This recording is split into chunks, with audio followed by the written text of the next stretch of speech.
Hi friends, welcome to our channel. இன்றைக்கி என்ன recipe நம்ம பார்க்க போகிறோன்னா மஷ்ரூம் 65. வாங்க வீட்டிலே எப்படி சூப்பராக செய்யலான்னு வாங்க பார்க்கலாம். இன்றைக்கி மஷ்ரூம் 65 செய்யறதுக்காக 1/2 kg மஷ்ரூம் எடுத்திருக்கேன். மஷ்ரூமை நல்லா இந்த மாதிரி பீல் பண்ணி எடுத்துக்கங்க.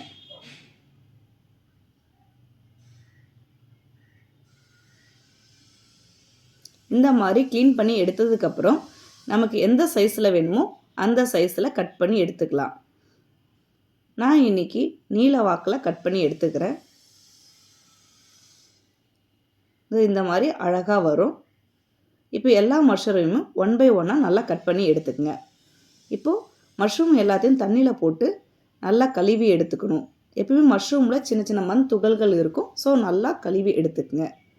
3 டேபிள் ஸ்பூன் அளவுக்கு கார்ன்ஃப்ளவர் மாவு, 1 tablespoon chilli powder, 2 tablespoon அளவுக்கு chicken 65 masala, 1 tablespoon ginger garlic paste, 1 pinch salt போட்டு மசாலா எல்லாமே நல்லா மிக்ஸ் பண்ணி எடுத்துக்கங்க.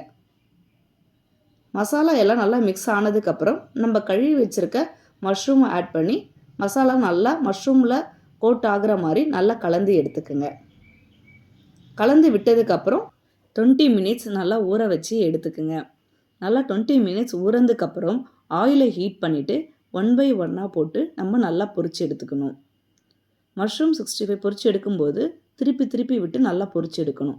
அப்படி பொரிச்சு எடுக்கும்போது நமக்கு மேலே கிறிஸ்பியாகவும் உள்ளே சாஃப்டாகவும் சாப்பிட்றதுக்கே நல்லாயிருக்கும். இப்போது நெக்ஸ்ட் பேட்சும் போட்டு நம்ம பொரிச்சு எடுத்துக்கலாம். அவ்வளோதான், மஷ்ரூம் 65 சூப்பராக ரெடி ஆயிடுச்சு. பார்க்கவே சூப்பராக இருக்குல்ல. இப்போது ஒரு மஷ்ரூம் நான் பிரித்து காட்டுறேன், எப்படி இருக்குன்னு பாருங்கள். உள்ளே நல்லா வெந்து சாஃப்டாக வந்திருக்கு, வெளியில் கிறிஸ்பியாகவும் இருக்கும். இந்த ரெசிபியை உங்கள் வீட்டில் ட்ரை பண்ணி பார்த்துட்டு எப்படி வந்திருக்குன்னு கமெண்ட்ஸில் சொல்லுங்கள். இந்த வீடியோ பிடிச்சிருந்தா லைக் பண்ணுங்கள், ஷேர் பண்ணுங்கள், மறக்காமல் நம்ம சேனலை சப்ஸ்கிரைப் பண்ணிக்கங்க. Thanks for